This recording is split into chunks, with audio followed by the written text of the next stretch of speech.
안녕하세요. 얘가 갑자기 내려가서 좀 당황했습니다. 잠깐 같이 기도하시겠습니다. 우리를 구원해 주실 뿐만 아니라 교회 가운데 부르셔서 주님의 복음을 전하는 거룩한 지체로 삼아주신 우리 아버지 하나님, 그 큰 구원의 은혜를 기억하며 아버지 하나님께 감사와 찬송과 영광을 드립니다. 늘 부족한 저희들이지만 우리와 함께 동행해 주시고 저희를 통해서 복음의 귀한 열매 맺으며 주님 영광 받으시기를 기뻐하시는 주님, 오늘도 주일을 맞이해서 저희 형제 자매님들 말씀 앞에 오게 하여 주신 것을 감사드립니다. 함께 말씀을 상고할 때 우리의 삶이 말씀 가운데 변화를 받아 더욱더 주님을 증거하는 거룩함을 가질 수 있도록 도와주시고, 그로 인해서 모든 영광을 오로지 아버지 하나님께만 돌릴 수 있도록 삶 가운데 더욱더 주장해 주시고 이끌어 주시옵소서. 교회가 복음을 전하기 위해서 여러 모양 여러 모습으로 수고하고 있습니다. 특별히 국내 선교뿐 아니라 해외 선교까지 귀한 일을 저희에게 맡기셨으니 능히 이 일을 감당하기에 부족하지 않도록 우리 형제자매님들 한 분 한 분 가정가정마다 영육간에 부족하지 않도록 채워주시고 주님을 위해서 살고자 하는 그 마음이 더욱더 열심을 내서 뜨거워질 수 있도록 이끌어 주시옵소서. 이 자리에 함께하지 못한 형제 자매님들도 있습니다. 육신의 어려움 가운데 있다면 속히 회복할 수 있도록 도와주시고, 마음의 어려움이 있다면 무엇보다도 주님 말씀 가운데 회복할 수 있도록 그 마음을 이끌어 주시옵소서. 시종을 주께 의탁드리오며 예수 그리스도 거룩하신 이름으로 기도드렸습니다. 아멘. 우리 성경 골로새서 3장을 찾겠습니다. 골로새서 3장 1절부터 4절까지 천천히 같이 한번 읽어보겠습니다. 그러므로 너희가 그리스도와 함께 다시 살리심을 받았으면 위의 것을 찾으라. 거기는 그리스도께서 하나님 우편에 앉아 계시니라. 위의 것을 생각하고 땅의 것을 생각지 말라. 이는 너희가 죽었고 너희 생명이 그리스도와 함께 하나님 안에 감추었음이니라. 우리 생명이신 그리스도께서 나타내실 그때에 너희도 그와 함께 영광 중에 나타나리라.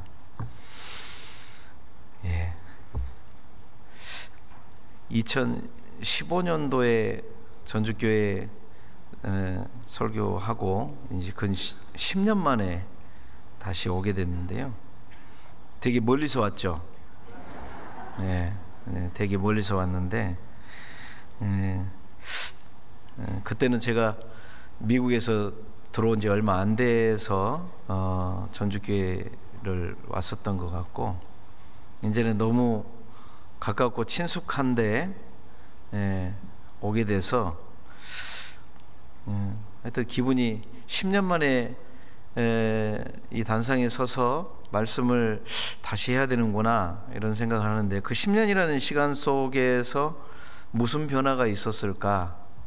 이제 제 나름대로 제 개인적인 어떤 변화, 또 교회적인 변화, 뭐 이런 여러 가지 생각들을 좀 하게 됐습니다.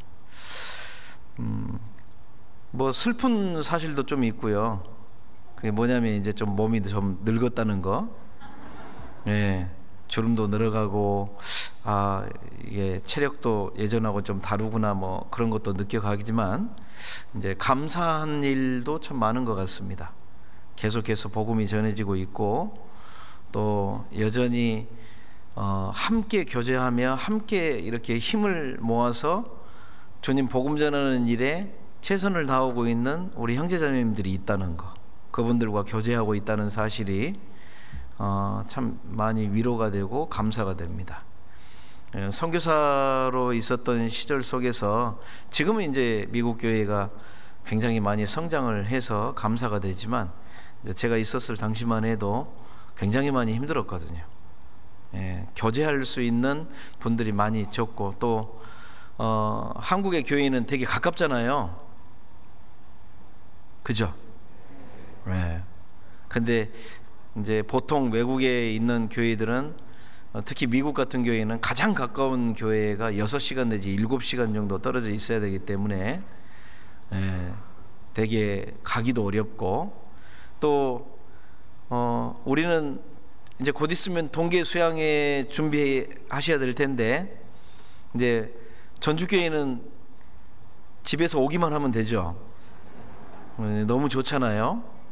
비용도 그렇게 많이 안 들고. 근데 미국 같은 경우는 동부, 제가 마지막으로 있었던 곳이 동부 지역인데, 동부 지역은 가장 먼 곳이 이제 12시간 정도 쉬지 않고 와야 되고, 지금도 아마 비슷할 거라고 생각하는데, 거기서는 수양예비가 거의 200불. 200불이면 우리 지금 환율을 계산하면 거의 한 26만 원, 7만 원. 근데 그거에 대해서 뭐 전혀 마음에 부담이 없습니다. 대신에 새로 오신 분은 공짜입니다. 아예 그 마음을 딱 정했어요. 우리가 더 고생하자, 새로 오신 분은 마음 편히 말씀 듣게 하자. 이제 그 모토가 지금도 진행이 되고 있고, 그래서 제가 있었을 때보다 지금 모이는 숫자를 보니까 거의 이제 동부만 해도 거의 1000명 가까이, 그때 당시 한 250명도 많다 그랬는데 지금은 1000명 수준으로 앞으로 더 많이 발전할 거로 생각을 합니다. 그래서 하여튼 우리 교회를 통해서 복음의 열매를 맺혀주시는 그 주님의 놀라운 일들이 계속해서 일어나고 있다는 거, 그것이 너무나도 감사가 많이 됩니다. 우리 형제자매님들의 어떤 개인적인 삶 속에서도 어때, 올해 신앙의 어떤 발전이 좀 있으셨어요? 소리가 별로 안 들리는데, 내가 작년보다 못해요. 내가 요즘 왜 이 모양으로 사는지 모르겠어요. 이런 평가가 나오지 않기를 바랍니다.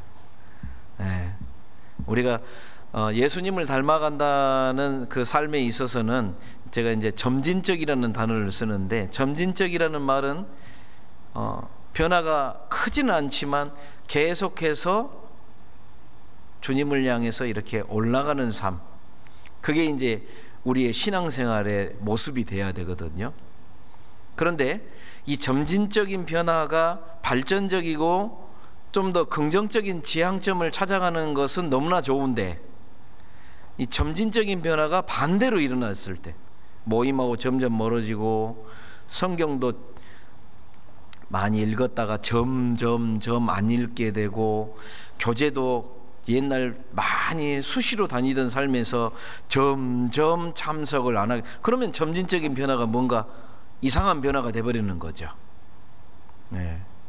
그래서 사실 오늘 본문으로 택한 이 골로새라는, 골로새서 3장의 이 본문은 우상향적인 어떤 점진적인 변화를 갖기 위해서 하나님께서 그리스도인에게 가장 필요한 어떤 그 자세의 확립, 마음의 태도, 이제 저는 이걸 이제 방향성이라고 이제 얘기를 하거든요.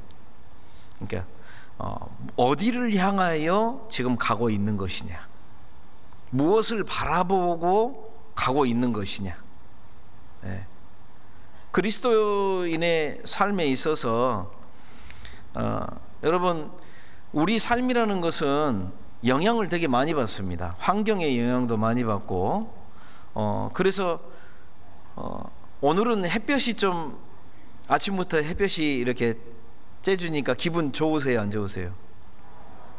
기분 안 좋으신 분은 병원에 좀 가셔야 됩니다. 뭔가 좀 이상이 있다는 얘기인데, 어찌됐건 햇볕이 좀 이렇게 비춰지면 마음도 포근해지고 좀 더 좋아지는데, 만약에 구름이 끼고 아침부터 비가 부슬부슬 내린다 그러면 어때요? 축 처지죠.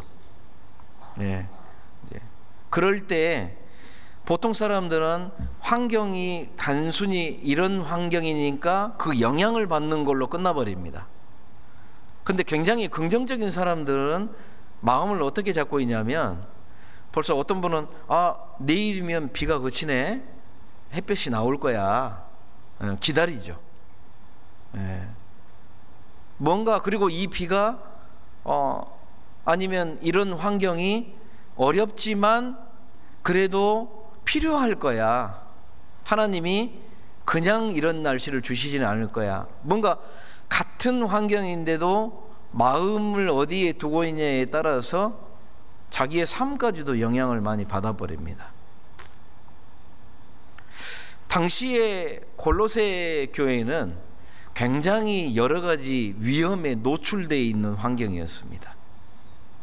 우리가 지중해 보면 이제 로마, 이탈리아 반도 가기 전에 이렇게 움푹된 거기가 이제 골로새라는 지역인데, 이 골로새 교회는 당시에 로마의 어떤 그 속국이기 때문에 이제 뭐 식민지 비슷한 이제 나라가 다 합쳐졌죠, 로마로. 그래서 로마에 의해서 어떤 다스림을 받고 있는 상황인데, 이 당시에 이 교회는요 굉장히 여러 가지 위험에 노출이 돼 있었어요.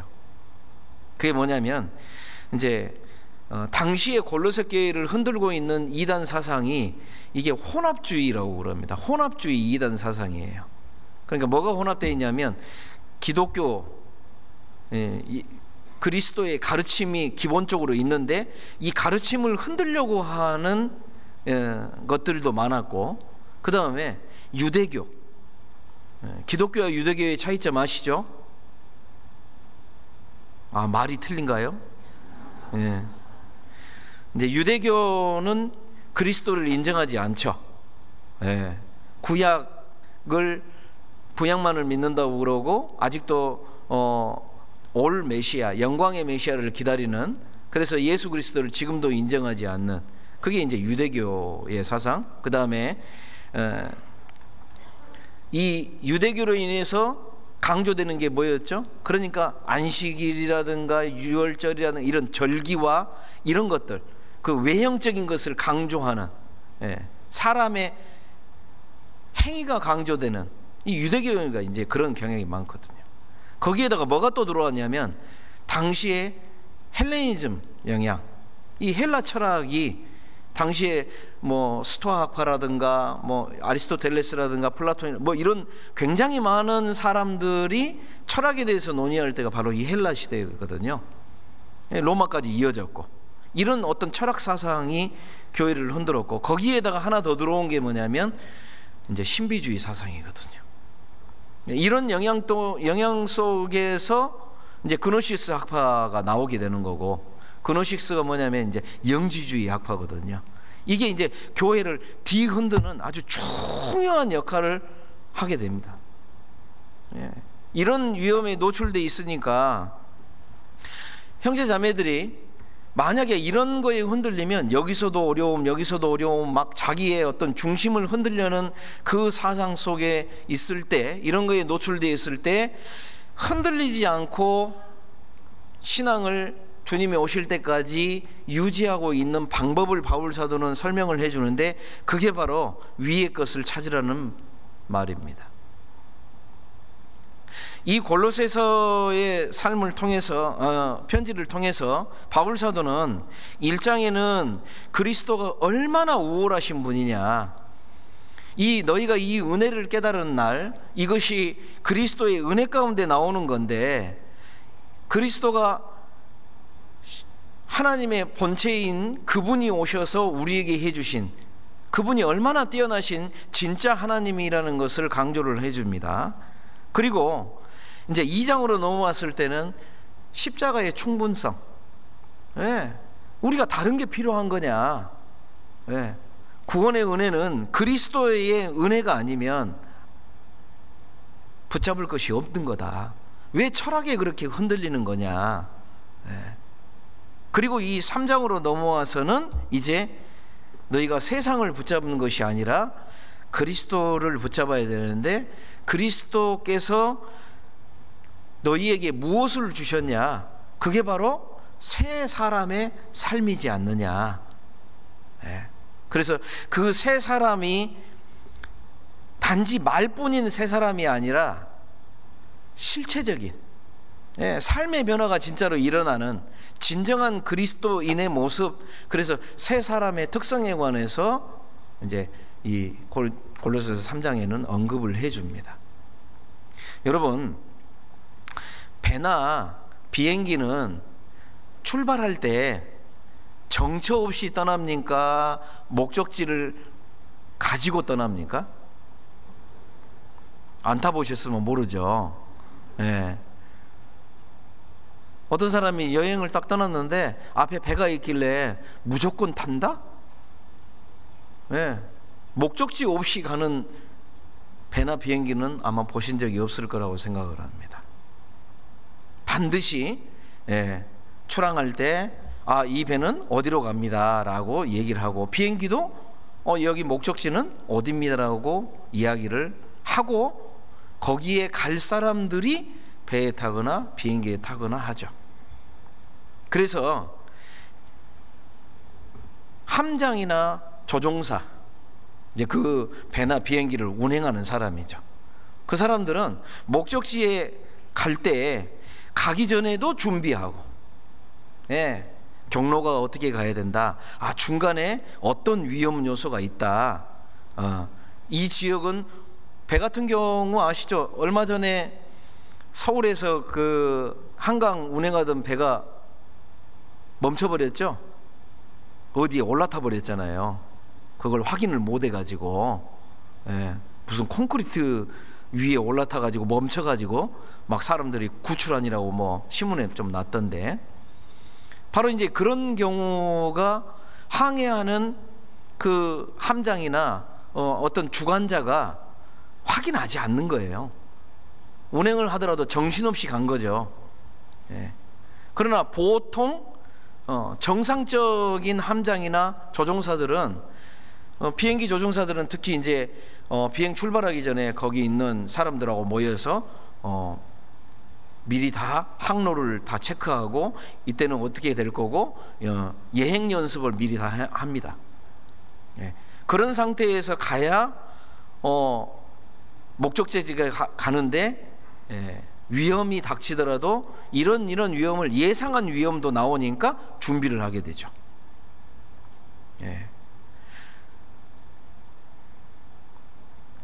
벌써 주무시면 안 되는데 너무 피곤하신가 어제?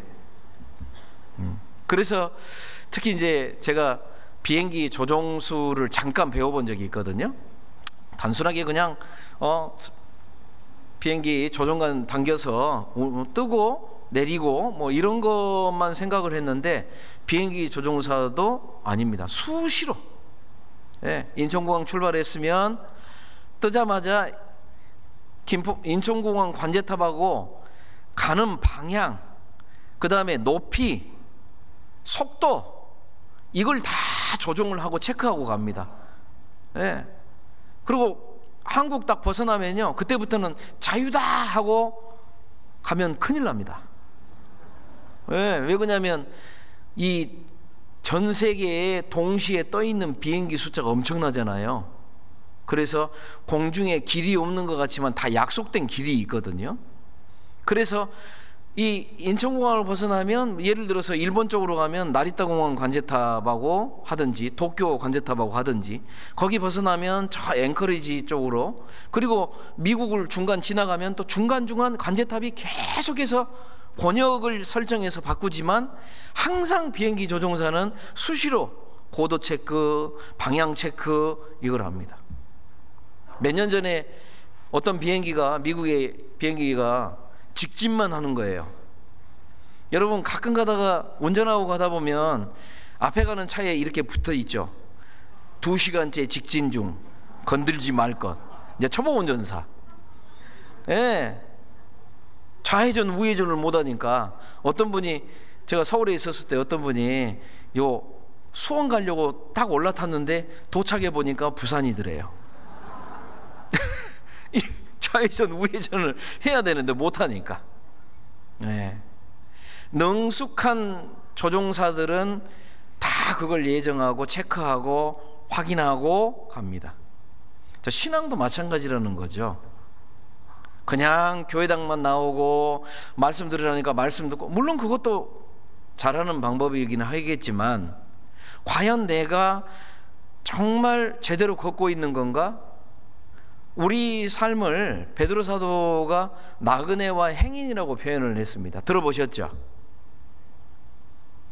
여기는 과묵하신 분들이 많으셔서 대답을 안 하시는 것 같은데, 나그네와 행인이라는 표현을 했을 때 사실은 뭐 나그네 그러면 정처 없는 뭐 길을 걷는다 이렇게 표현하지만, 자세히 생각하면 나그네는 목적지가 있습니다.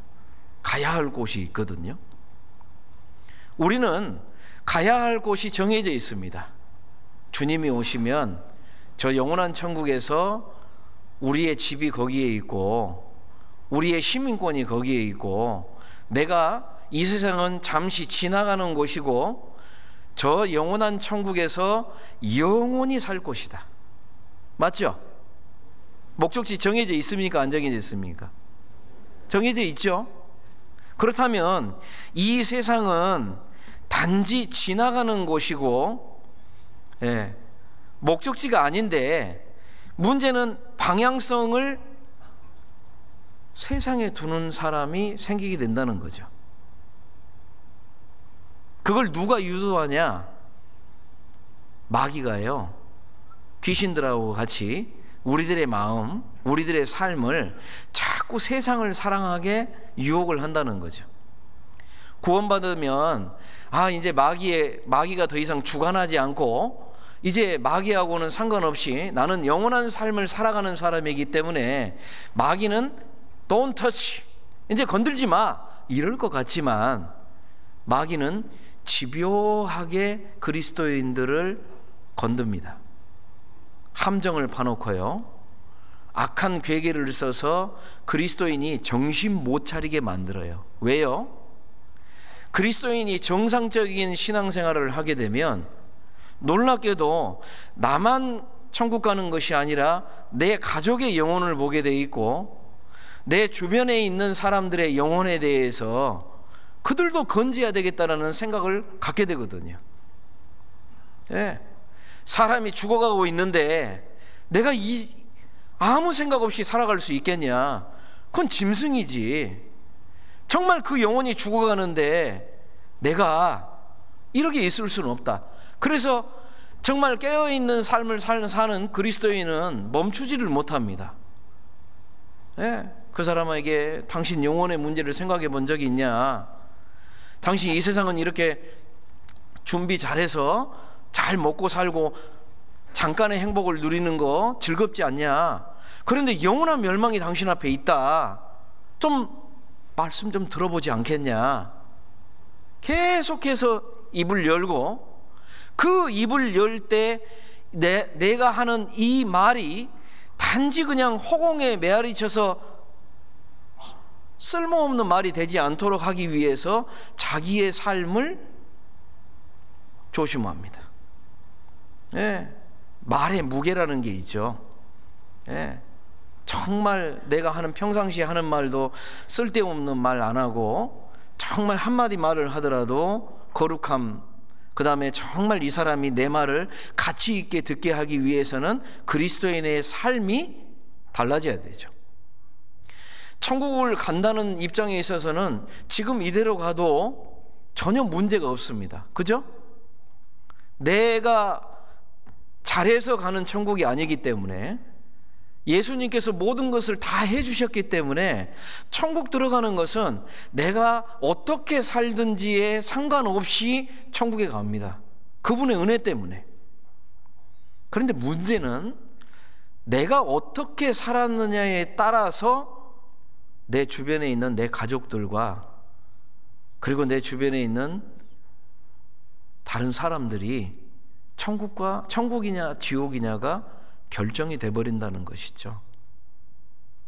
그래서 주님은 우리에게 사도행전에 그리스도의 증인이라고 분명하게 말씀을 하셨고, 내 삶이 천국에 가면 어차피 우리는 거룩해질 건데, 어차피 그때 죄성이 완전히 사라지고 예수님처럼 변화돼서 완전하게 될 텐데, 이 세상에서 우리 보고 노력하라고 그럽니다.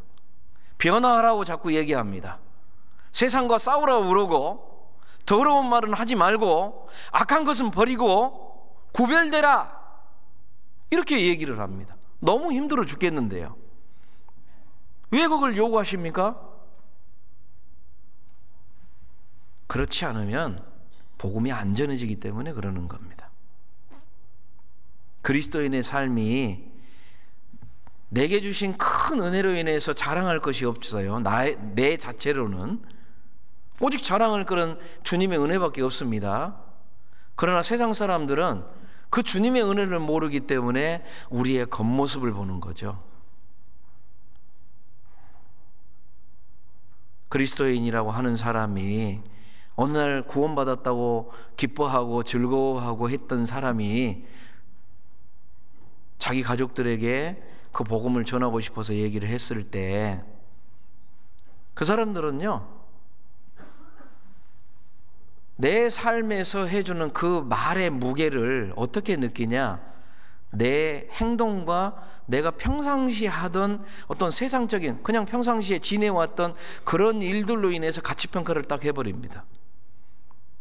그러니까 그리스도인이, 우리도 사람이니까, 그죠? 구원만 받았을 뿐이지 똑같은 사람이니까 우리도 화나요, 안 나요? 예?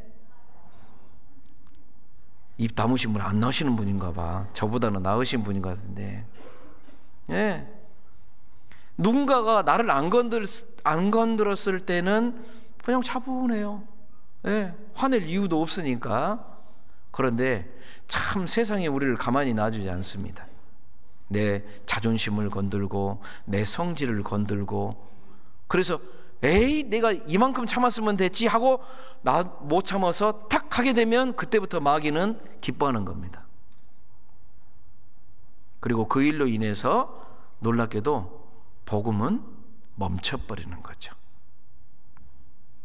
그런데 방향성을 정확하게 갖고 있는 사람은요, 나는 그리스도인이다, 나는 복음을 전해야 될 사람이다, 이 방향성을 정확하게 갖고 있는 사람은 화 안 나는 게 아닙니다.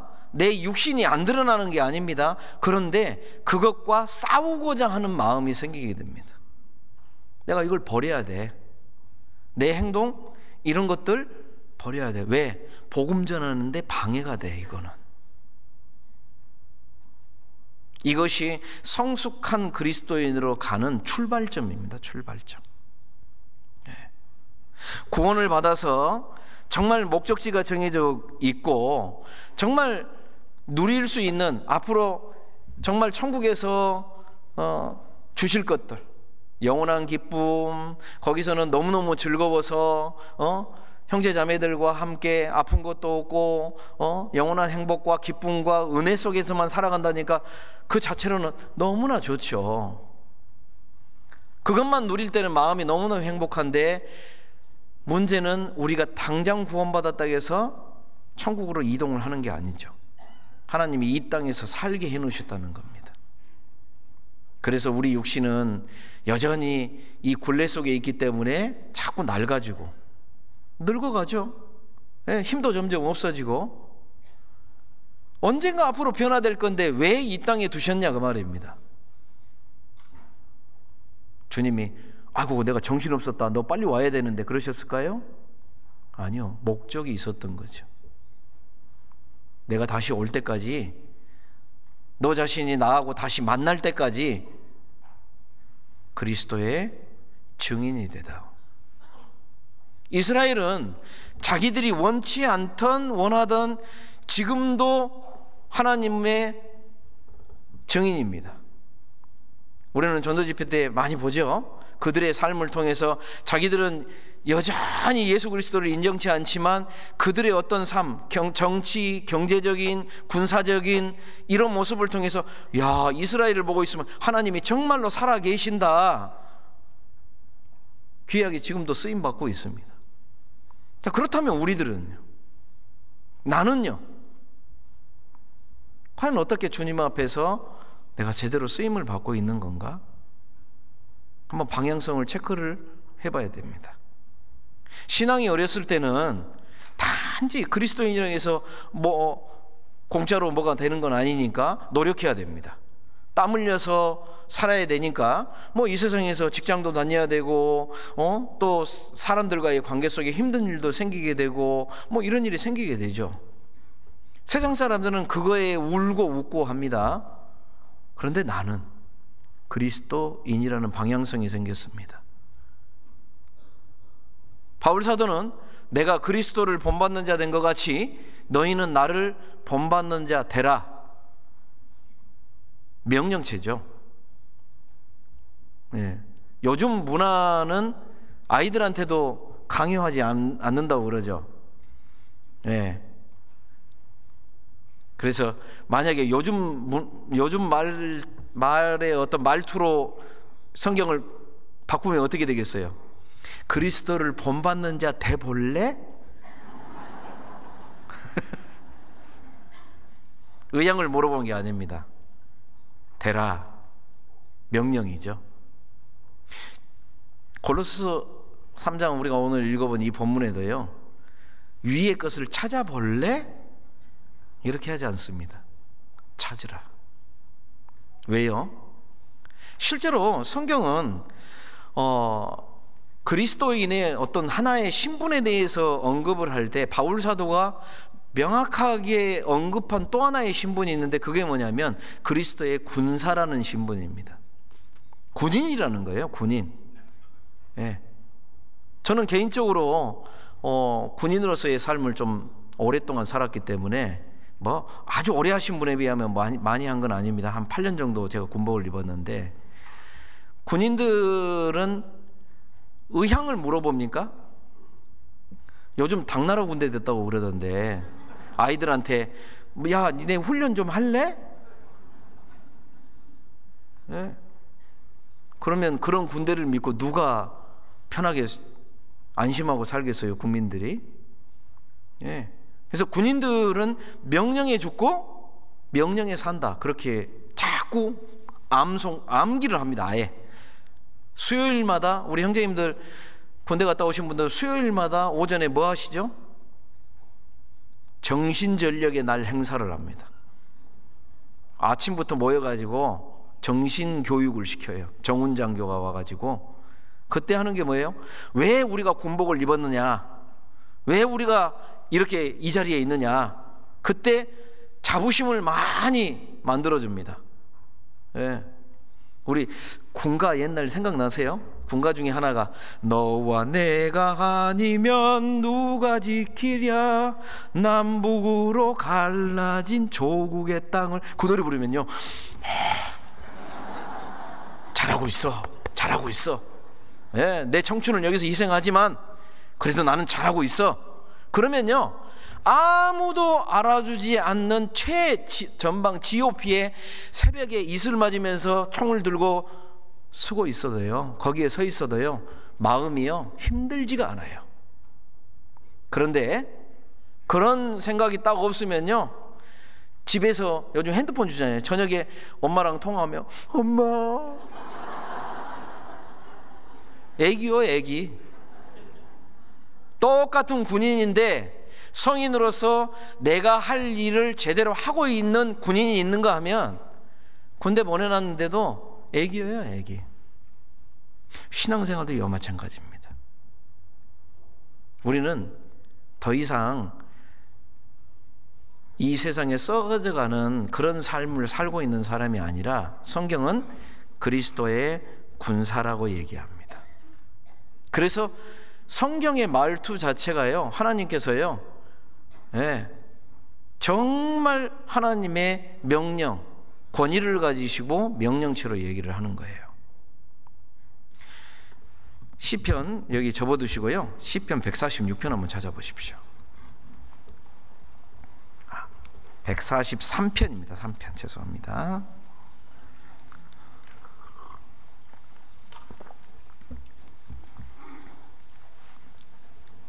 5절 6절인데요. 내가 옛날을 기억하고 주의 모든 행하신 것을 묵상하며 주의 손의 행사를 생각하고, 6절은 같이 읽어보겠습니다. 주를 향하여 손을 펴고 내 영혼이 마른 땅같이 주를 사모하나이다. 자, 이 다윗이 이 시편을 쓰면서 지금 다윗은 내가 옛날을 기억했다. 무슨 옛날일까요? 어렸을 적부터 자기가 목동으로 있었을 때 늑대나 사자나 이런 위험 속에서 자기와 동행하신 하나님을 기억했을 거라고 생각을 해요. 그리고 주의 모든 행하신 것을 묵상이라고 그랬죠. 묵상. 세상의 명상과 묵상의 차이점 아시죠? 명상은 비우는 겁니다. 그러니까 자꾸 뭐 벽에다가 점 하나 찍어놓고 아무 생각 없이 하고 멍 때린다 그러잖아요. 그게 이제 명상이에요. 명상.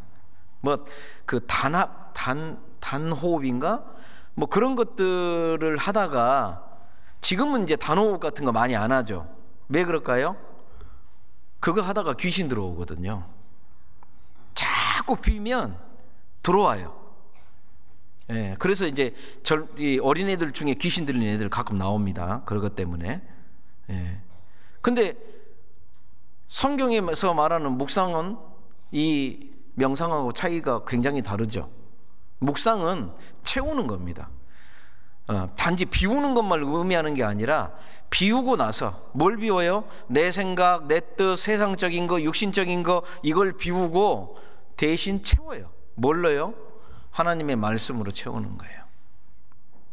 그래서 실제로 묵상이라는 것은요, 하나님의 말씀을 가지고 하나님께서 말씀하신 내용을 가지고 자꾸 이게 도대체 왜 이런 말씀을 하셨는지, 나에게는 어떻게 적용이 되는지 이걸 자꾸 생각해 보는 게 그게 진짜 묵상의 자세거든요.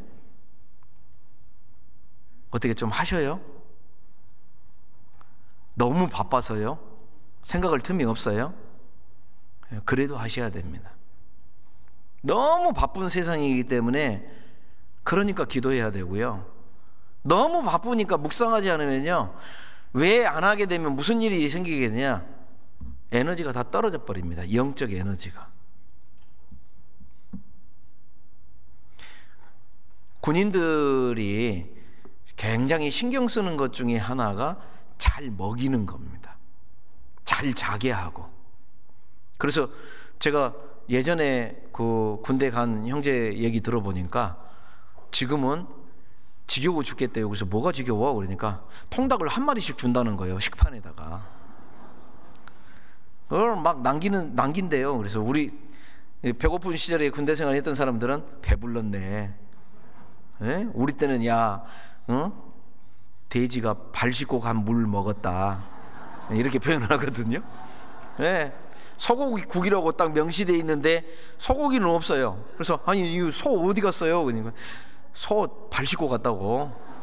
흔적만 남아있는. 예. 근데 요즘은 잘 먹여요. 예. 그래서 평균 키가 되게 큽니다.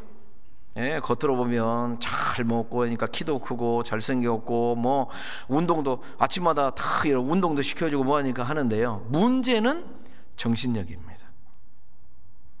너무 나약해요. 예. 틈만 나면 카톡으로 엄마 나 힘들어. 그러면 그 다음날 엄마가 바로 중대장한테 전화 온답니다.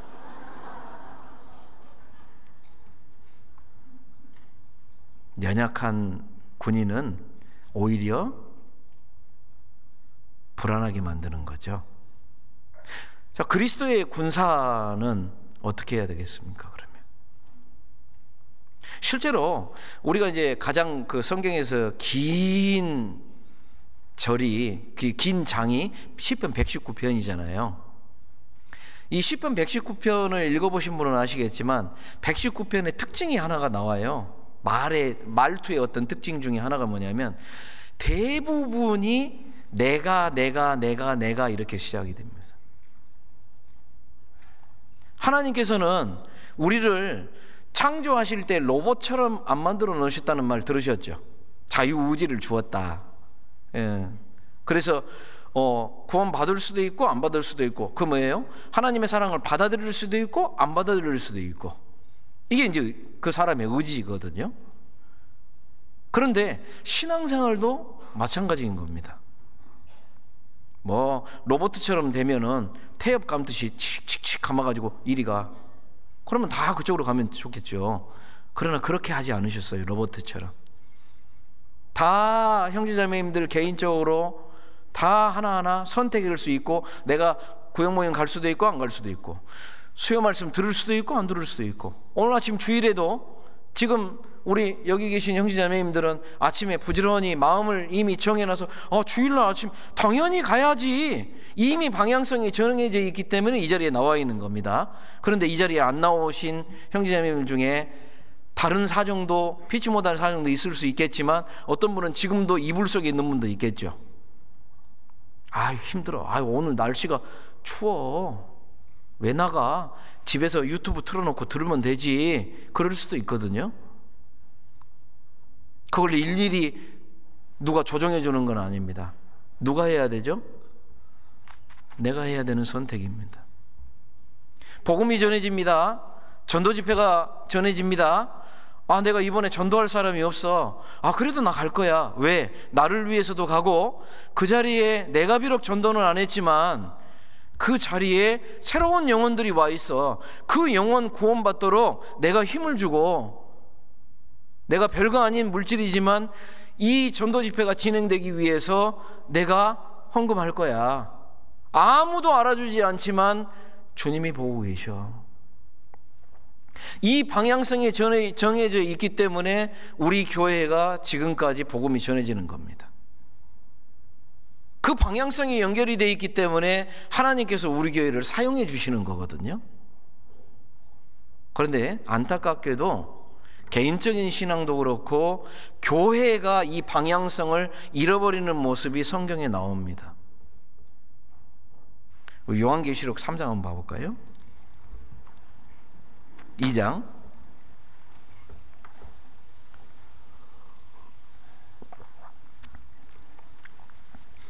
요한계시록 2장 1절에 보면 에베소 교회입니다. 에베소 교회의 사자에게 편지하기를 이렇게 말씀하시죠.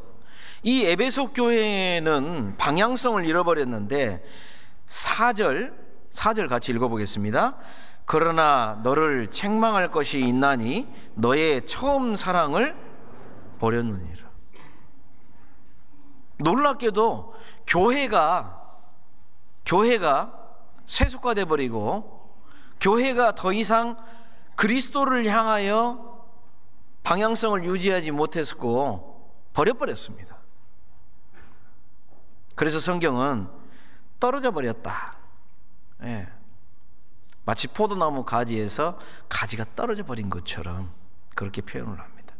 이 요한계시록에 나와 있는 7교회의 모습 중에 안타깝게도 방향성이 달라져 버린 교회의 모습들이 몇 개 나옵니다.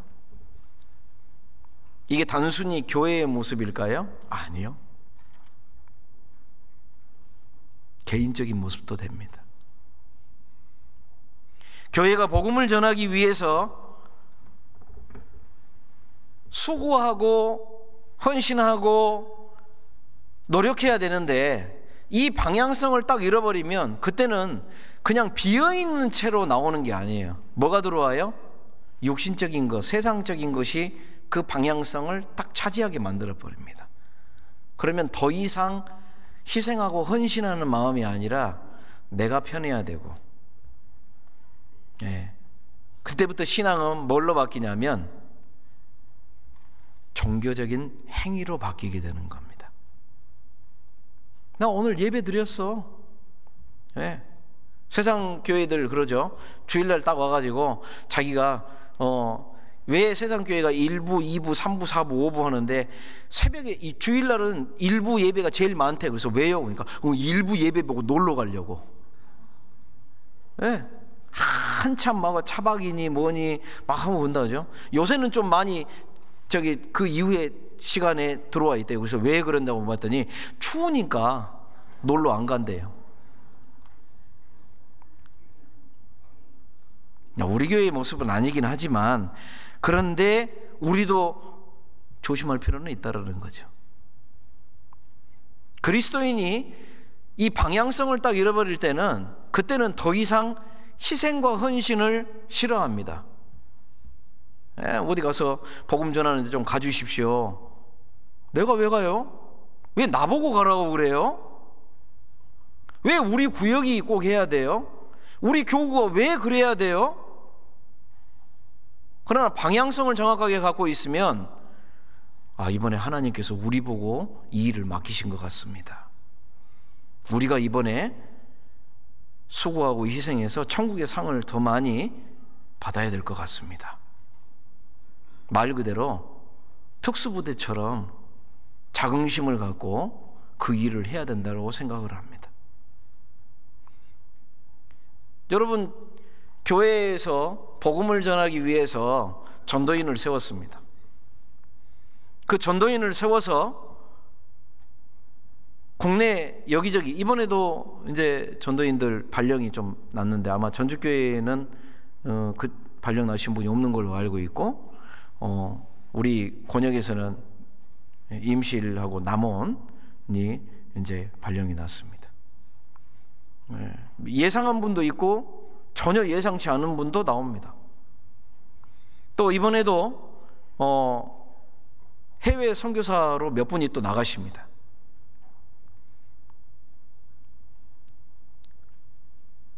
전도인들의 마음속에서 계속해서 전도인 수련회 때마다 계속, 어떻게 보면 일종의 정신교육이죠. 하나님의 말씀으로 우리가 왜 이렇게 부르심을 받았는지, 왜 당신이 전도인이라는 위치에 있는지, 그리고 해야 될 역할이 무엇인지 계속해서 그 자격에 합당한 모습을 찾아가려고 굉장히 노력을 하니까, 그래서 어디 가세요? 하면 예 하고 이사 준비하고 가는 겁니다. 해외에 지원을 해서 선교사로 나가는 겁니다. 그런데 만약에 그 방향성을 잃어버렸을 때는 어떤 일이 생길까요? 안 나갑니다. 멕시코 가라고요? 그렇게 힘든데 나보고 가라고요? 그러면 결국은 그 부르심을 받은 사람이 제 역할을 못했을 때 어떤 일이 벌어지겠어요? 이분이 거기 가서 복음을 전해서 많은 사람들이 복음을 깨닫고 하나님께 영광을 돌려야 되는 일 자체가 무산이 돼버리는 거잖아요. 이게 전도인만의 문제입니까? 교회도 마찬가지죠. 우리 형제자매님들이 우리 교회 이 정도 이제 규모도 됐고, 우리 교회가 전국 메디아, 제가 제일 듣기 싫어하는 말 중에 하나입니다. 언제부터 우리 교회가 뭐 전국 메디, 뭐 당서열 따지는 이상한 말을 한 번 해서, 그런 얘기 하지 말라고. 네?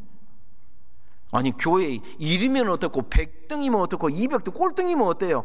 우리 교회의 자랑은 그렇게 등수가 아니라, 우리 교회 이번에 복음 전했는데 몇 명이 구원 받았어요? 우리가 어떻게 복음 전했어요? 하나님께 어떻게 영광이 돌아갔어요? 이게 자랑이 돼야 되는 거 아닙니까? 개인의 삶에도 마찬가지 아닙니까? 나 정말 이번에 복음 전하기 위해서 누구누구 인도했는데 너무 힘들었어요.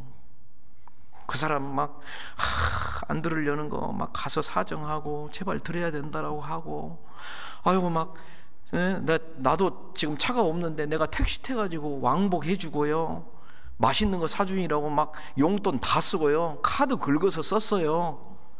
근데 그분이 구원 받았어요. 그게 진짜 자랑 아닙니까? 그런 모습을 보시고 하나님께서, 야, 너 내가 구원하기를 너무 잘했다, 역시 내 자녀답다, 하나님 기뻐하시지 않겠어요? 자랑스러워하지 않으시겠어요? 야, 너 오기만 해봐라, 내가 오면 너 위에서 줄 거 너무너무 지금 예비해 놓고 있다. 시편에 하나님이 우리에게 주실 상급을 막 준비해 놨는데, 그래서 얼른 오기만 해라 이러고 하는 게 아니라 하나님이 말투를 바꿔가지고 너 오기만 해라, 이렇게 되면 곤란하지 않겠습니까? 네? 자식 중에 말 잘 듣고 부모 마음을 기쁘게 하는 자식이 있으면 좋겠는데, 가끔 가다가 지지리도 말도 안 듣는 청개구리 같은, 자기 고집대로만 하는, 우리 그런 모습을 가끔 봅니다, 세상 속에서. 그러면 부모가 근심이죠. 나이 들어서도 근심. 자식 생각하면 잘 되기를 바라는데 그냥 한숨만 푹푹 나오고. 하나님이 적어도 그런 모습으로, 그런 마음으로 나를 바라보신다면 죄송하지 않을까요, 우리? 그래서 실제로 이 바울 사도는, 다시 골로새서 1장 돌아가 봅시다.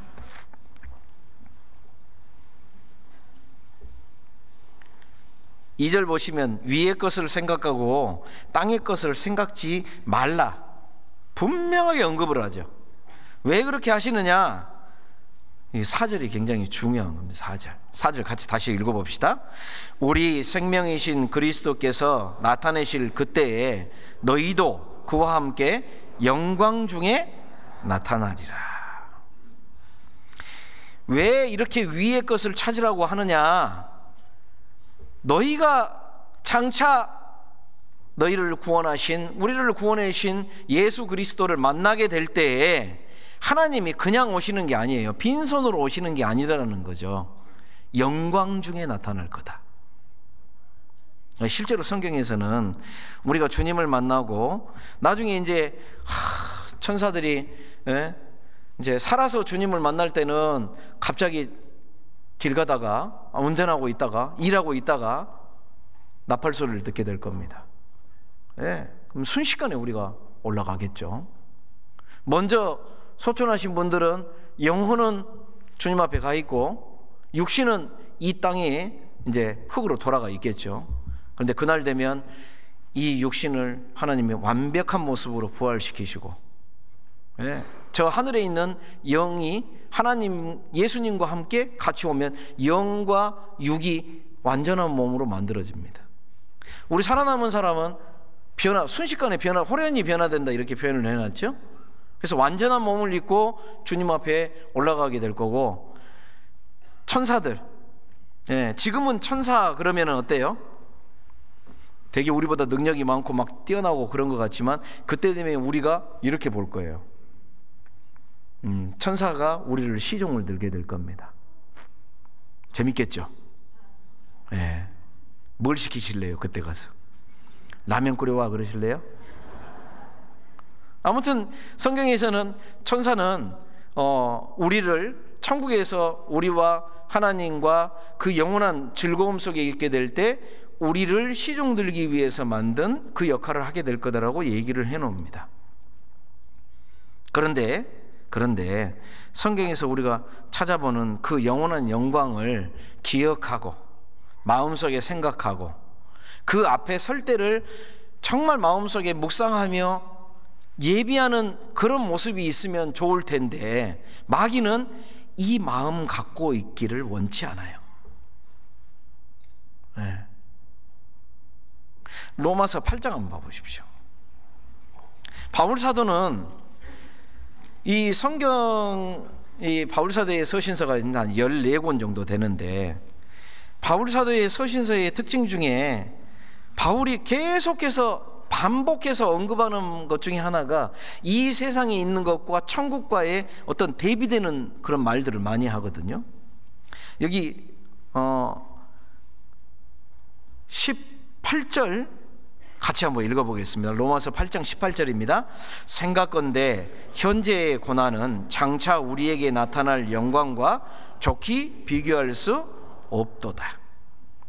자, 영광의 차이가 굉장히 크다. 이 세상에 있는 것들은 어렵죠. 그리스도인으로 살아간다는 삶은 편안하고 행복한 삶이 아닙니다. 영적으로는 평강이 있어요.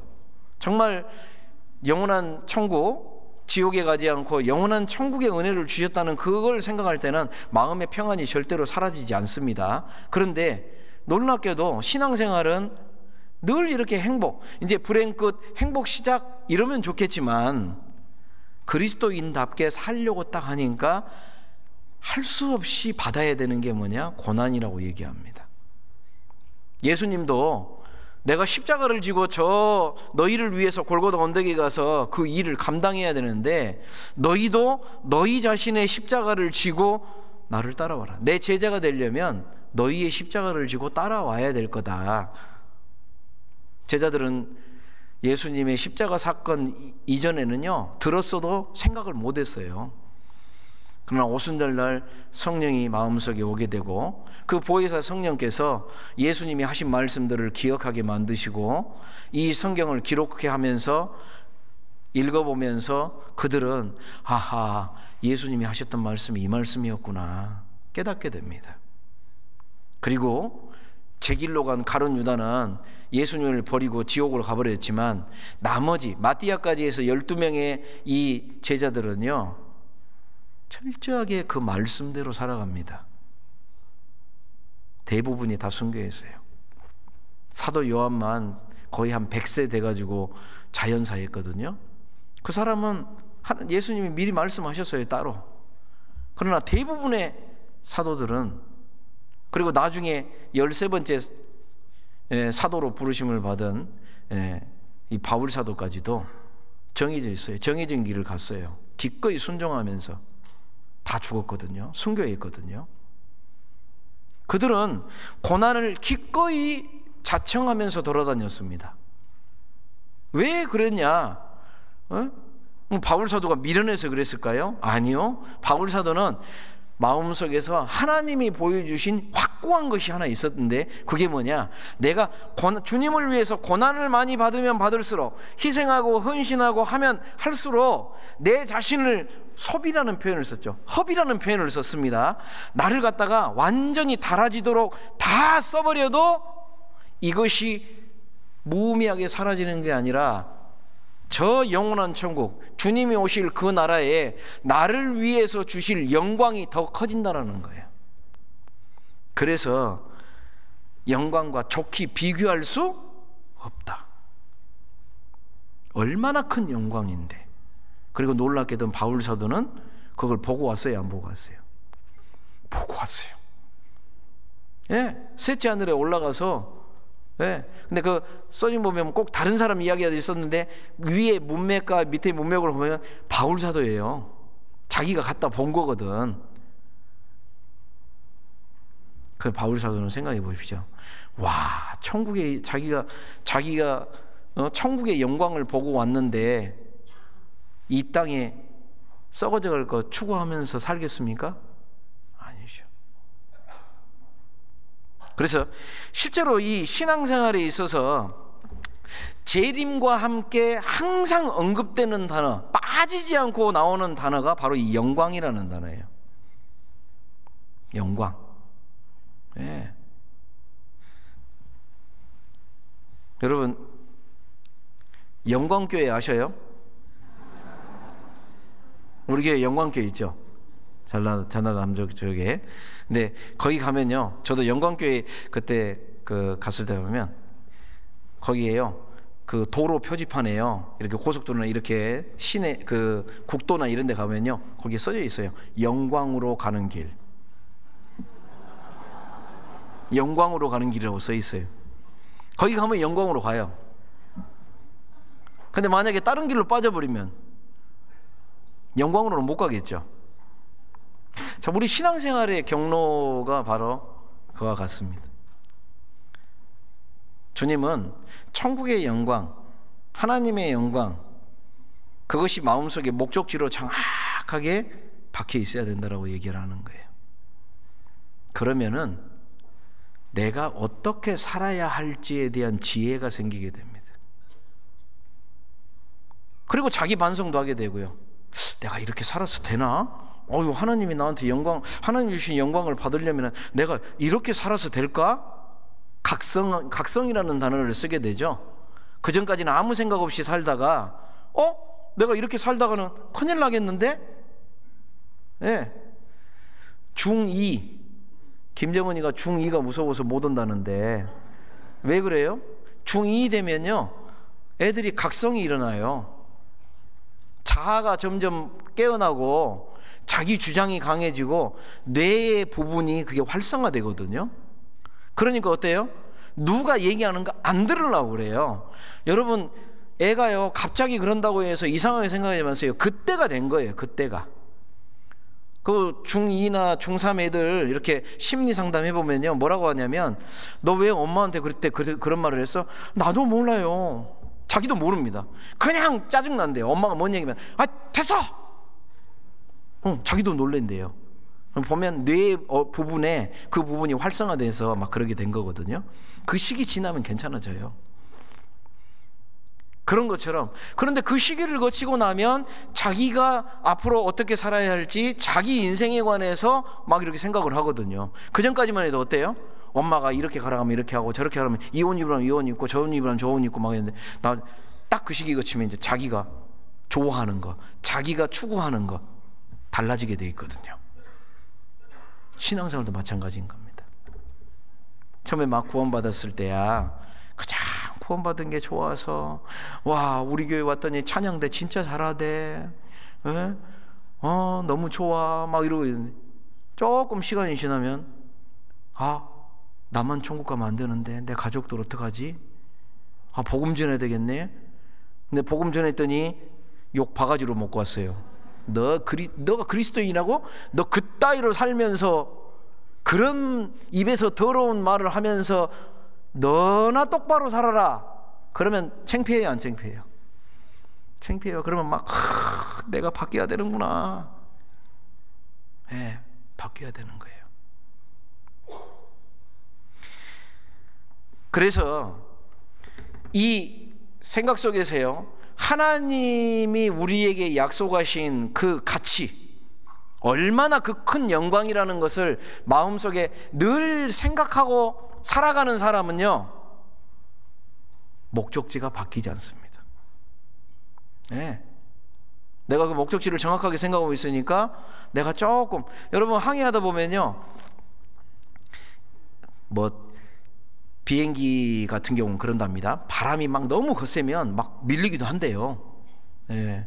제 친구 중에 이제 그 헬기 조종사가 있는데 500MD라는 그 잠자리 비행기 동그래 가지고 하는 헬기가 있는데, 얘는요 바람이 조금만 불어도 운행을 못 한답니다. 그래서 왜? 그랬더니 자기가 경험을 해봤는데, 탁 올라갔더니 최고 출력으로 앞으로 뿡 했는데 제자리대예요. 가지고 있는 힘이 얼마 안 돼서 나아가지를 못한답니다. 그래서 이 비행기는 아주 바람이 잔잔했을 때나 운행 허가가 난대요. 근데 이제 UH-1H나 뭐 이제 좀 이렇게 시누쿠 같은 큰 이렇게 두 개 돌아가는 그런 것들은요, 바람이 좀 세게 불어도 이 정도 바람은 갈 수 있어 하고 막 운행하는 경우가 많답니다. 그런데도 자기가 갈 경로를 체크를 하고 엉뚱한 데 가지 않기 위해서 굉장히 노력을 하는데, 우리가 걸어가고 있는 이 신앙의 길, 아무 생각 없이 걸어도 되는 길입니까? 심사숙고하면서 걸어가야 되는 길입니까? 심사숙고해야 되는 거예요. 특히 신앙이 성장하면 성장할수록, 교회 와서 내가 이제 어느 정도 시간이 됐다, 내가 우리 교회 이제 처음에 참 재밌는 게요, 대부분 그렇지는 않습니다. 혹 그런 분이 있어서 지금 말씀드리는 거예요. 처음에 구원받았을 때는 이렇게, 아이고야, 나보다 먼저 구원받으신 분들이 많고, 나는 성경 잘 모르는데 저분은 많이 알고 있고, 말씀을 듣고 겸손하려고 하고 노력하는데, 시간이 좀 지난다 해서 나도 이제 성경 좀 들었고 내가 좀 이제 무슨 역할도, 자기도 모르게 교만한 사람들이 많아요. 그런 분들이 더 겸손해져야 되는데, 그런 분 때문에 마음에 상처 있고 교회 안 나오신 분이 의외로 가끔씩 나옵니다.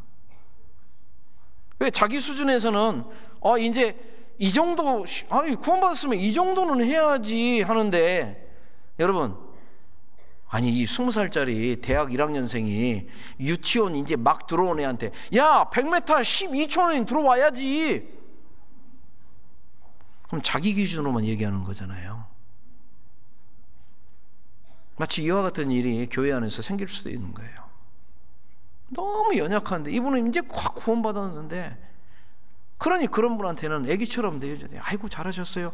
그래서 성경에도 의심하는 바를 비판하지 마라고 그랬잖아요. 그 의심 자체가 잘못된 의심이기도 한데, 그래도요, 아유 그랬어요, 아 그런 생각이 들 수도 있겠네요. 아 그러면 저기 전사님하고 목사님하고 한번 물어보세요. 그렇게 해주면 가서 해결이 될 텐데, 생각을 그렇게밖에 못해요?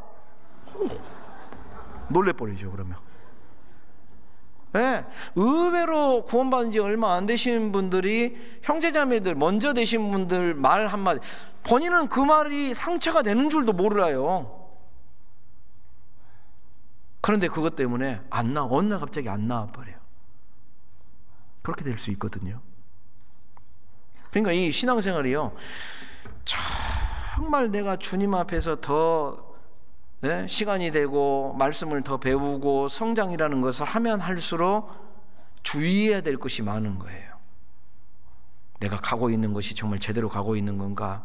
지금의 내 삶을 보면서 주님이 보시기에, 누가 보시기에요? 주님 보시기에. 네.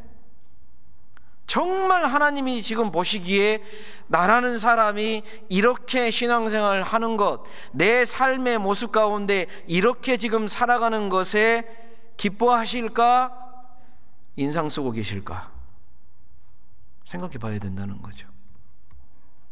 주님이 나를 사랑하는 것은 변화가 없는데, 여전히 나를 사랑하시는 것은 분명한데, 내 삶의 모습으로 인해서 주님의 영광을 가려버린다든가, 내 삶의 모습이 하나님을 기쁘게 하는 삶이 아니라 세상을 기쁘게 하고 그 세상 뒤에 숨어있는 마귀를 기뻐하는 삶을 살아간다면, 너무나도 말도 안 되는 일이지만, 그죠? 아니, 그리스도인이 마귀를 기쁘게 하는 삶을 산다? 이건 정말 말도 안 되는 일인데, 그런 일들이 일어날 수 있다는 거거든요. 성경에 2000년 동안 부끄러운 이름으로 언급되는 사람 있죠. 데마. 데마는 세상을 사랑하여 데살로니가로 갔고. 네. 저 천국 가면요, 데마 얼굴 한번 볼 거예요. 왜 그랬어요? 말할까요? 부끄럽겠죠. 본인도 지금 천국에서 후회하고 있지 않겠어요? 그때 내가 왜 내 마음을 거기에다 쏟아버렸을까? 이렇게 영원한 천국이 있었는데, 더 큰 영광이 내가 받을 수 있었는데 왜 내가 그때 그만하고 가버렸을까? 마귀한테 속아버린 거죠. 네. 가끔가다 그런 일을 볼 때가 있어요. 신앙생활을 한 지 10년, 20년, 30년 네? 그렇게 됐는데, 내가 아직도, 내가 지금 신앙생활을 몇 십 년인데 아직도 건축원금을 해야 돼요? 우리 보고 독립하라고요? 내가 또 거기 가서 고생을 해요? 나 싫어요. 더 이상 희생과 헌신을 싫어하는 그리스도인. 어떻게 보면 주님은 그리스도인 인생 끝났다 그러지 않으실까요? 너를 위해서 내가 뭘 기대를 할까? 아주 좀 심하게 얘기해서 하는 겁니다. 죄송합니다. 우리가 이 세상에서 주님을 위해서 더 이상 할 어떤, 주님이 우리를 위해서 기대하시는 것이 없다면 주님이 뭐라 하실까요? 야, 집에 와라 그러지 않으시겠어요? 할 일이 없는데? 아니, 출장 보내놨더니 엉뚱한 일을 해요. 그러면 빨리 오라고 그러죠. 휴가를 간 것도 아니고. 우리는 천국에서 출장 보낸 사람들입니다. 군인 보고 제가 그 소대장 할 때요, 새벽 한 3시쯤에 순찰을 돌거든요. 그러면 이렇게 초소가 딱 있으면요, 그 초소 앞에 갔을 때요 하면서 안 가요. 이 무슨 걸음이라고 그러죠? 이렇게 꽃발 뒤에다 가지고 소리도 안 내요. 조용. 그리고 그 앞에 바로 앞에까지 가요.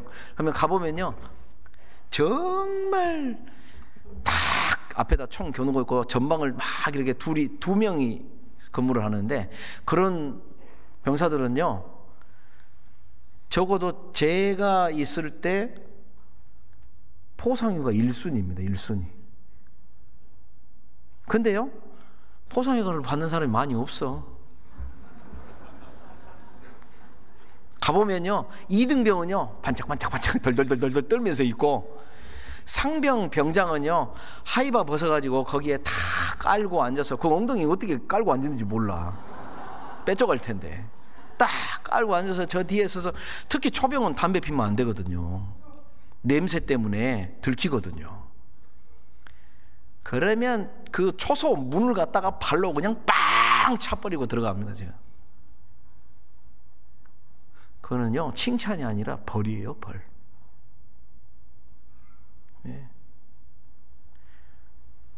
특히 형제님들은 정말 복음의 최전선에 있는 사람들이에요. 그 역할을 맡아야 될 분들입니다. 주저하지 않으셔야 돼요. 예. 사실 이렇게 말하고 있는 저도요, 그럼 목사님은 이제 고난 받으라 그러면 기쁜 마음으로 뛰어가세요? 뭐 저는 사람 아닙니까? 저도 힘들어요. 예. 희생, 헌신 쉬우면 주님이 상을 주시겠습니까? 복음 전하러 가고 뭔가 해야 될 때요, 결심하는 시간을 얼마나 많이 갖는지 몰라요. 내가 가야 된다. 내가 이 일을 해야 돼. 내가 게을러지지 말자. 저 머릿속으로 엄청나게 되새깁니다. 제가 아침마다요, 아침에 일어나서 제가 평상시에 하던 말을 생각해 본 적이 있는데, 아침마다 일어나요 제일 먼저 하는 말이요, 죽겠네. 일어나면서 아이고 죽겠다. 몸이 막 뻐근하니까요. 오늘 제가 그렇게 얘기하고 있는 제 자신을 발견하고 깜짝 놀랐거든요. 예. 어제도, 오늘 아침에 일어날 때도요, 아이고 죽겠네. 아니 이런 말 하면 안 되는데. 그래서 막 말투를 바꾸려고 되게 노력을 해요. 아이고 살겠네.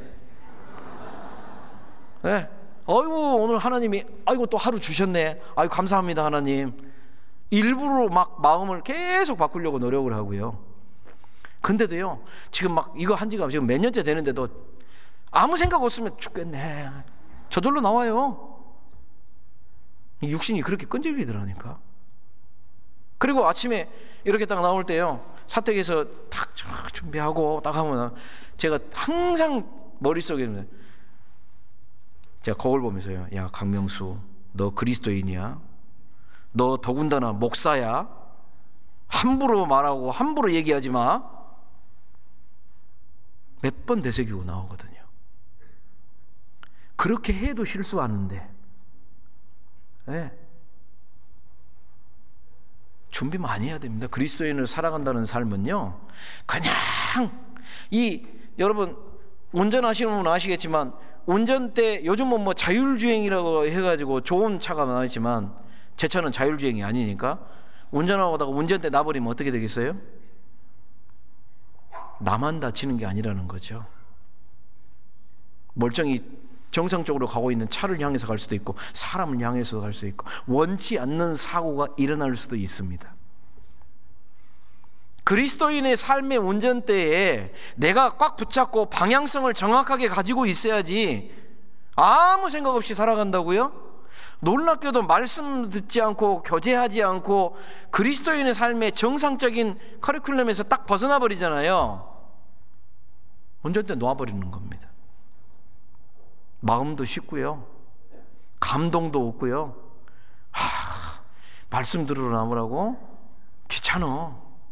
수요 말씀 빠지지 않고 들었었는데 어느 사이인가 마음이 식어져 버리니까 그냥 요식행위 하러 가는 거예요. 오늘 목사님 있대 없대? 없으면 안 가버리고. 목사님한테 출석 체크하러 오십니까? 그런 분 없겠죠? 근데 그럴 수 있게 된다는 거예요. 네. 왜 더 이상 말씀을 읽는데도 마음이 식어져 있고, 왜 내가 전도를, 저 사람 분명히 내가 말씀 안 전하면 저 사람 지옥 갈 텐데, 그런데 불쌍히 여기는 마음이 왜 없어집니까?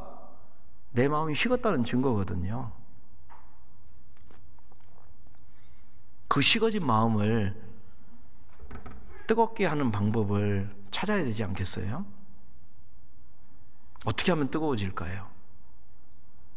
그래서 성경은요, 재림과 함께 영광이라는 단어를 사용하고, 그리고 매일매일 사도 요한이 요한 1, 2, 3서와 요한계시록을 쓰면서 요한 1서에 계속해서 언급해 놓은 거예요.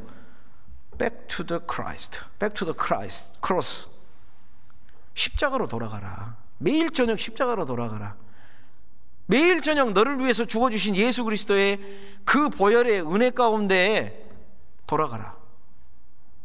그러면 내가 그리스도인으로서의 합당치 못한 죄들이 드러나게 될 거고, 그 드러난 죄를 주님 앞에 고백하게 될 때 그 죄까지도 삶에서 내가 생겨난 그 죄까지도 예수 그리스도의 보혈이 그걸 용서하셨다는 것을 깨닫게 되고, 그걸 믿게 됐을 때 완전케 해주시는 주님, 나를 위해서 십자가에서 피 흘려주신 그 주님과 부활의 소망을 주신 그 주님을 확신하게 됐을 때 우리 마음에는 평강이 다시 찾아오게 되고, 감사가 찾아오게 되고, 다시 일어설 수 있는 그 모습을, 그 환경을 주님은 만들어 주시는 거거든요. 그런데 그리스도인이 뻔뻔해지기 시작하고, 내가 뭔 잘못이냐고, 나 요즘 잘 살고 있어요, 나는 잘못 없어, 그때 그 형제가, 그 자매가 그렇게 행동하니까 내가 그렇게 얘기할 수밖에 없지. 더 이상 형제 자매의 눈 속에 티는 보면서 자기 눈 속에 들보는 보지 못하는 그런 삶이 딱 되어버리면요, 신앙의 괴물이 되어버리는 거죠. 그렇게 돼서는 안 되죠, 우리가. 그래서 실제로 정말 주님 앞에서 있는 너희들은, 이 고린도 교회 형제 자매들이, 고린도전서 읽어보시면 알겠지만 1장에 보면 교회가 타락하면 이렇게도 되는구나 하는 모습이 고린도전서 1장에 나오거든요. 서로 형제 자매끼리 서로 싸우고 고소하고, 그렇게 서로 당을 나누어서 막 찢어지고 막 그러니까 거기에 필연적으로 들어온 게 죄잖아요, 죄. 세상에도 없는 죄가 교회 가운데 들어오는 것을 성경이 기록을 해놨습니다. 그런 교회를 향해서 바울 사도가 책망을 하고, 너희가 잃어버린 게 뭐냐? 사랑이라는 거죠. 그리스도께서 주신 그 사랑. 예? 그리고 고린도 전서를 보내고 나서 그들이 뉘우치고 나니까 고린도 후서로 오면서 이제 너희가 그 사랑을 알았으면, 다시 회복을 했으면 실천하는 사랑으로 가야 된다. 그러니 어때요? 그 죄 가운데 있는 그 형제가 뉘우쳤으면 받아줘라 이제. 예. 뉘우쳤으면 받아줘야 되는데 끝까지 죽일 놈 하고 교회에서 쫓아낸다? 그건 합당치 않은 거거든요. 그래서 받아주라고 얘기를 하고, 그리고 너희의 삶이 바뀌어야 된다. 그러면서 그들이 잊어버렸던 것 하나를 다시 설명하는 게, 그게 이제 고린도후서 5장이거든요. 찾아봅시다. 고린도후서 5장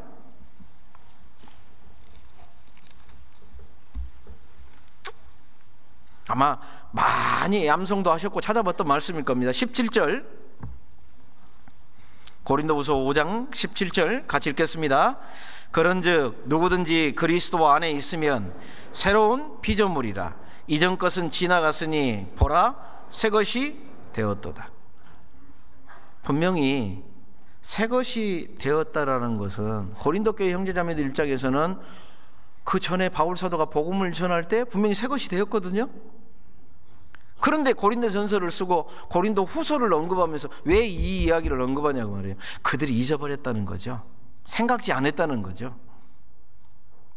너희는 그리스도 안에서 새로운 피조물이다. 더 이상 지옥의 형벌 속에 두려워하던, 그 죽음 가운데 두려워하던 그런 삶이 아니다.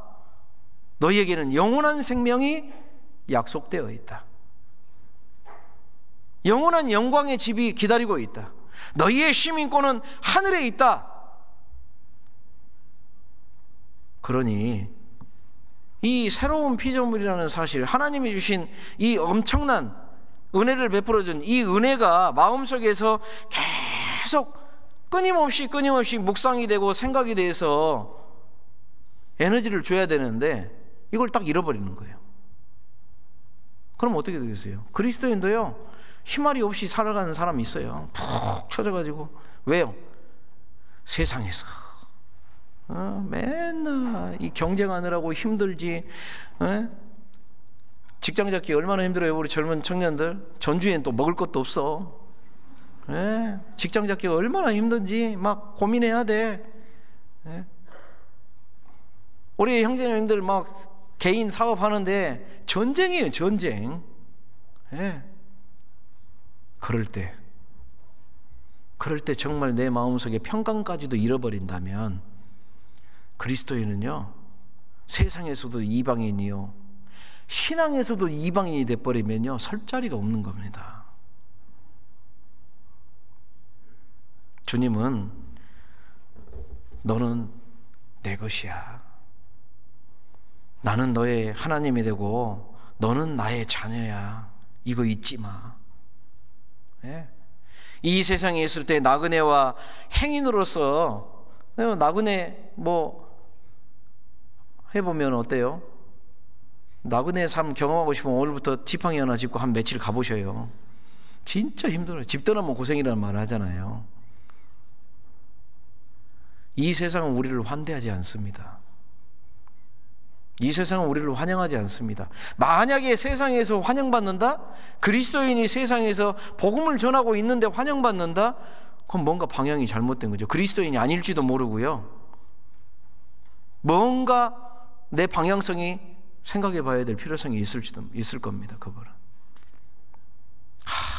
그리스도인이 외로운 일이 많아요. 복음 전하니까 친구도 다 떨어져 나오고요.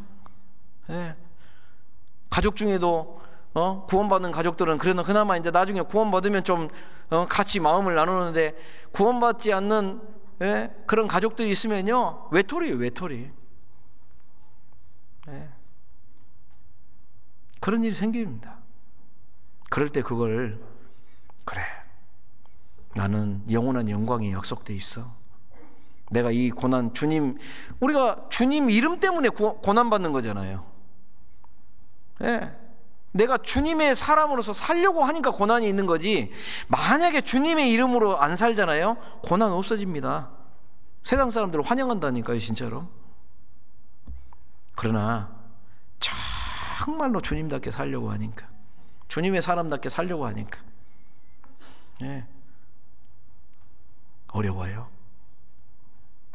근데 그냥 내 힘으로 버티려고 하면 얼마 못 갑니다. 주님이 주시는 힘으로 공급을 받아야 돼요. 그래서 주님은 우리 안에 이 방향성, 너는 이제 더 이상 옛날 썩어질 사람이 아니다. 너는 옛날에 이제 그 전에는 우리가 이제 그 뒤에 골로새서 3장을 그 뒤로 쭉 읽어보면요, 이제 7절 8절에 이렇게 나오면, 너희가 전에는 그 가운데 행하였으나 이제는, 분명한 차이를 언급해 놓습니다. 너희는 더 이상 썩어져갈 그런 사람의 모습이 아니다. 영원한 영광이 약속되어 있고 너희는 새 사람이고, 그러니 위의 것을 찾아가는 것이, 이 방향성을 정확하게 세워놓지 않으면. 근데 이걸 한 번 세웠다고 해서 계속 가면 얼마나 좋겠어요? 매일매일이라는 거죠. 매 시간이라는 거죠. 운전할 때 신호등도 보고 옆에 차가 오는지 안 오는지 확인하고, 앞에 장애물이 있는지 없는지 얼마나 자기도 모르게 확인하면서 다니시잖아요. 그런 것처럼 신앙생활도 마찬가지라는 거죠. 교회 안에서도 교회 밖에서도. 사실 여러분, 교회 안에서의 신앙생활은 신앙생활의 아주 작은 부분입니다. 그죠? 여기서는 잘해요. 근데 진짜 신앙생활은 언제부터예요? 교회당 딱 나갈 때부터입니다. 그렇게 여기 안에서는 형제자매가 뭐 해도 아유 예예 하면서 아이고 내가 참아야지 싸겠는데 운전대 밟고 요 앞에 도로 딱 나가면 빵빵 그래 버린다면 뭐가 좀 이상하죠. 교회에서요 충분히 훈련받아야 됩니다. 왜 교회 안에서 이렇게 마음 상하는 일이 없었지만 막 말로 상처도 받고 행동에 상처도 받고 그게 일어나거든요. 하나님이 그걸 막을 수도 있는데 일어나게 해요. 왜요? 여기는 훈련소이기 때문에 그런 훈련을 시키는 거예요. 왜? 밖에 나가 복음 전하려면요 그보다 더한 일을 당하게 돼 있거든요. 네. 형제자매하고 훈련이 된 사람은 밖에 나가서요 이방인한테 복음 전할 때요 빰마저도 웃어요. 진짜로. 내 거? 아유 이 사람 전도하려는데 내 물질 내 시간 들여서 기꺼이 해야지. 네, 교회 안에서 연습이 됐거든요.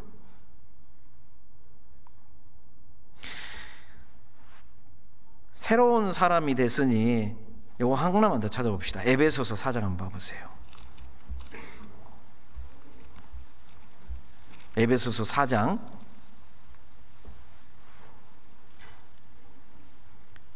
24절이에요. 이것도 같이 읽어볼까요? 하나님을 따라 의와 진리의 거룩함으로 지으심을 받은 새 사람을 입으라. 자, 아까 고린도후서에는 너희는 새 사람이다 이렇게 선언적으로 얘기를 하셨는데 여기에는 새 사람을 입으라라고 얘기합니다. 그럼 보십시오. 분명히 에베소서에도 거룩한 선물을 받았다. 하나님의 선물, 영원한 선물, 그 구원의 은혜를 받았다. 그런데 그 뒷부분에 와서는 새 사람을 입으라라고 얘기를 합니다. 그러니까 바울의 서신서, 특히 신약성경의 서신서를 보면 그리스도인이 구원받았다고 해서 완전해진 게 아니다. 위치는 완전해졌다. 신분의 변화는 일어났기 때문에 더 이상 지옥 가는 줄에 서 있는 사람이 아니라 천국 가는 줄에 서 있는 믿음으로 된 의인은 분명하다. 이것은 바뀌지 않는다. 영원하다. 이렇게 얘기는 하고 있는데 그렇다고 해서 너희 육신이 바뀐 건 아니다. 육신은 여전히 똑같다. 다만 이 육신은 언제 바뀌어요? 주님이 오실 때 바뀔 거예요. 그러면 이제 시간차가 생기게 되죠. 그럼 그때까지 어쩔 수 없네. 육신은 더러운 거, 육신은 연약한 거, 그러니 육신이 죄 짓는 거 당연하네. 그렇게 빠져버리는 게 이단입니다. 그노시스 학파가 그런 식으로 간 거예요. 영은 너무너무 정말 고결하고 완전하고 그런 건데 이 육신은 죄성을 머물고 있고 당연히 죄성이 있으니까 죄 지을 수밖에 없지. 그러니까 형제자매가 죄 지우고 자기가 죄 지어도요 아이고 육신이 약하니 그럴 수밖에 없지 하고 방관해 버립니다. 여기서 방관주의가 나오고 이 육신 이 나쁜 놈 하고 채찍 때려버리고 죽여야 돼. 여기서 나온 게 이제 금욕주의가 나온 거예요. 너무 극과 극으로 나가는 거죠. 그러면 성경은 얘기를 어떻게 합니까? 바울 사도는 이 육신을 어쩔 수 없어 그렇게 안 했어요. 육신하고 이 육신을 싸워야 된다. 그러니까 로마서가 얘기하고 있는 게 뭐예요? 로마서 6장 기억나시죠? 그런지 우리가 은혜를 더하게 하려고 죄에 거하겠느냐? 그럴 수 없느니라. 단호하게 얘기를 하죠.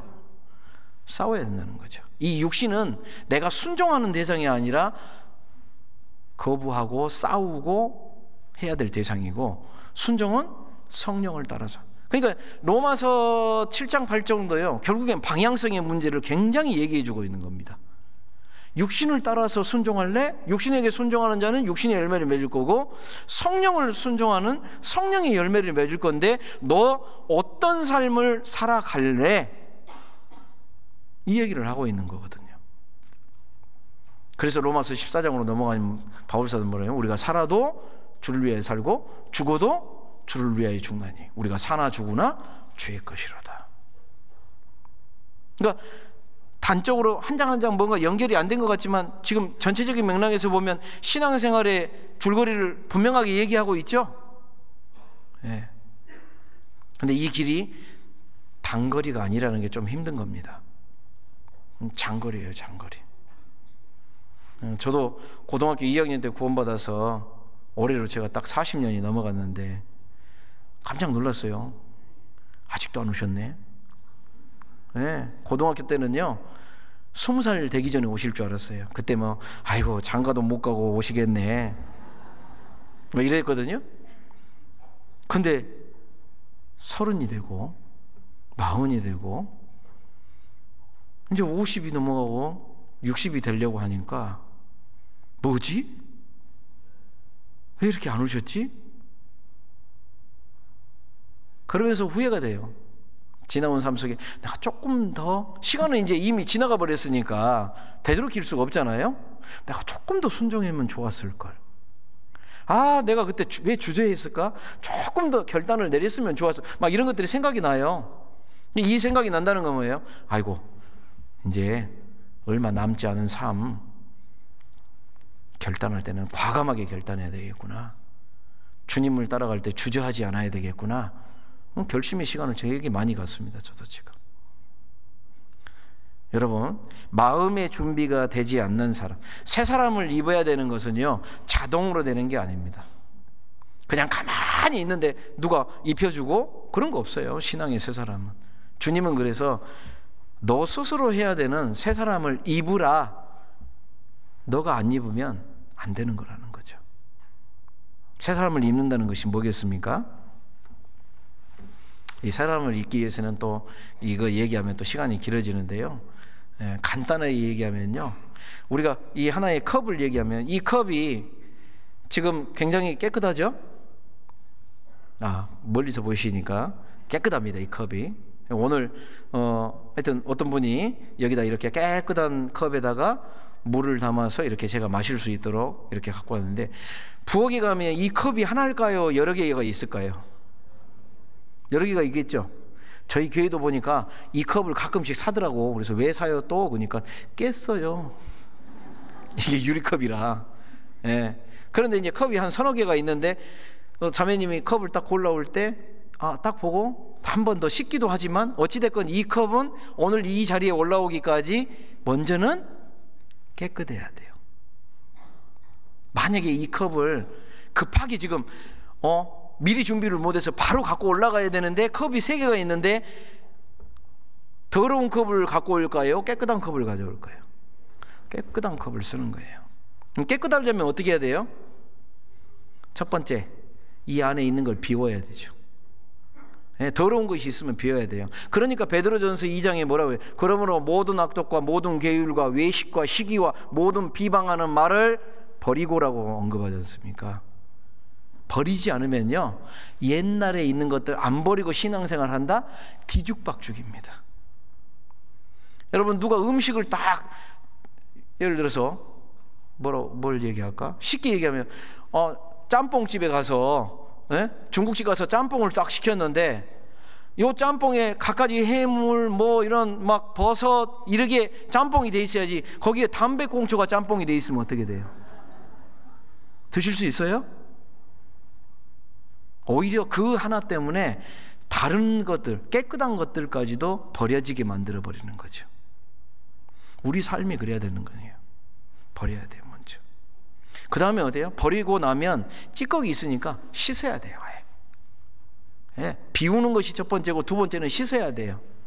자꾸 그리스도인은 말씀으로 씻어져요. 그래서 수요 말씀 들으라고 그러고 주일 말씀 들으라고 그러고 교제 가운데 나오라고 그러고 자꾸 얘기하는 겁니다. 여러분들 뭐 잡아다 놓고 귀찮게 하려고요? 아니요. 그렇게 안 하면 우리가 그리스도인의 삶이 깨끗해지지가 않아요.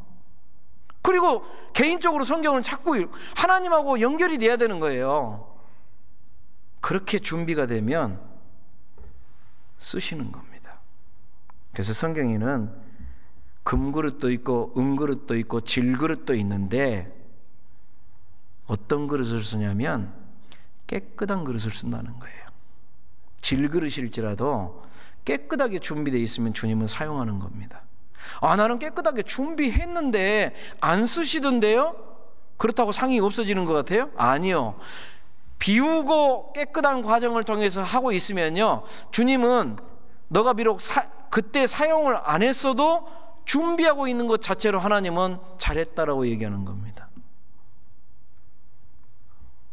쓰고 안 쓰고는 주님이 결정하실 일이니까요, 내가 설령 주님 앞에 더 안 쓰여졌더라도 깨끗한 상태로 이루어지면 주님의 마음을 기쁘게 하는 거거든요. 이제 올해가 얼마 남지 않았습니다. 그죠? 시간이 얼마나 빨리 가는지, 제가 작년에도 어떤 초등학교 6학년짜리가 저한테 와가지고, 목사님 시간이 너무 빨리 가요. 제가 할 말을 잃었습니다. 너가 그렇게 빨리 가니 나는 어쩌겠냐. 요즘 뭐 잠깐 눈 돌아보면요, 한 달이 그냥 달력이 그냥 금방금방 넘어가 버리더라고요. 어차피 주님을 만나뵐 시간은 이제 얼마 남지 않은 것은 분명합니다. 그거는. 그런데 적어도 사랑하는 가족들 중에, 또 주변에 내가 알고 있는 사람들 중에 내 삶이 달라지고 내가 그리스도의 증인으로서의 올바른 삶을 걸어갔을 때 그분이 구원받을 가능성이 분명히 있다라면 주님 오시기 전에 그렇게 해야 되지 않겠습니까? 그게 목적입니다. 이 땅에서 잘 먹고 잘 살고요, 그게 목적이 돼서는 안 되죠. 복음을 전하기 위해서 나는 과연 어떤 모습으로 살아가고 있는가? 그게 바울 사도가 골로새 교회 형제자매들한테 위의 것을 찾으라. 늘상 추구하는 것이 땅의 것이 아니라 위의 것을 추구하는 삶, 그것이 그리스도인의 삶이다라고 언급하는 겁니다. 그래서 저나 우리 형제자매님들, 우리는 완성된 신앙이 아니잖아요. 저도 보면 뭐 부족한 것이 너무 많고 막 이러니까 지금도 항상 늘상 고민입니다. 그나마 육신은 조금 훈련이 돼서 그래도 육신적인 제어는 좀 되는 편인데, 이 마음은요, 살짝 마음만 놓고 있으면 그냥 마귀가 이 속에 확 엉뚱한 생각 집어넣어 주니까요, 엄청 막 싸움이 커요. 그래서 얼마 남지 않은 2025년이, 내년을 또 시간을 주실지 어쩔지는 모르겠지만 정말 하루하루 기도 가운데 위의 것을 추구하는 삶을 살다가 주님 만나기를 간절히 바랍니다. 그렇게 됐으면 좋겠습니다. 기도하겠습니다.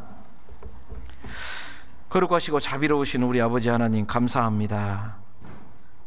정말 죄 가운데 있었던, 죽음에 매여서 지옥을 향해서 걸어가고 있던 저희들에게 이렇게 큰 구원의 은혜를 베풀어 주셨고, 이렇게 주님 예비하신 교회 가운데 복음의 지체 삼아 주셔서 저희를 통해서 복음이 증거되게 하심을 감사드립니다.